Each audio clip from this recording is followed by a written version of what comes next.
Interest groups, politics, and money, the PAC influence.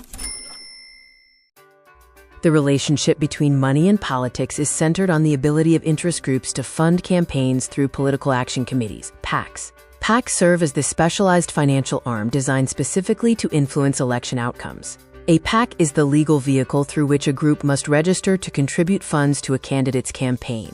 The primary goal of a PAC contribution isn't necessarily to buy a vote, but to ensure access. PACs overwhelmingly favor incumbents because incumbents are statistically likely to be re-elected. The rise of super PACs. Following the 2010 SpeechNow.org versus FEC decision, a new entity emerged, the super PAC. Unlike traditional PACs, super PACs can raise and spend unlimited sums of money from individuals, corporations, and unions. They are prohibited from contributing directly to a candidate's campaign.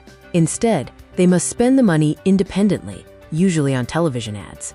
Proponents argue super PACs are a tool of free speech and association, increasing the total information available to voters. Critics argue they allow wealthy individuals and corporations to dominate the electoral process, turning campaigns into money dominance rather than a competition of ideas. Key features of super PACs. They can accept unlimited sums of money from individuals, corporations, labor unions, and other organizations. They are strictly prohibited from giving money directly to a candidate's campaign or a political party. They must operate independently and are legally forbidden from coordinating their spending or strategies with the candidates they support. They are required to disclose their donors to the Federal Election Commission, FEC, though some use dark money to keep the original source of funds private. The pie chart depicts these contributions in 2024.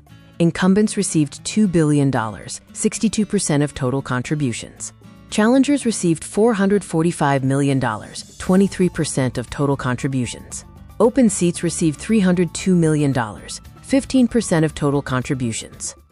The data from the 2023-2024 election cycle illustrates how interest groups use their political action committees, PACs, as a strategic financial arm to influence political outcomes and ensure access to policymakers. American Crystal Sugar.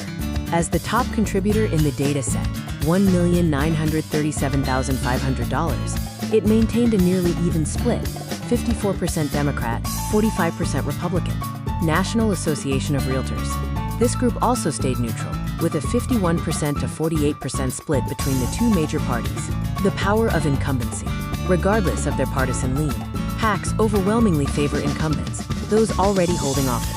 Because incumbents are statistically much more likely to be re-elected, interest groups view these contributions as a safe door opener.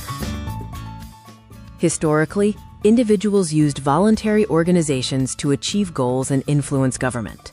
Today, interest groups and social movements remain important vehicles for citizens, with technology transforming the tactics these groups employ.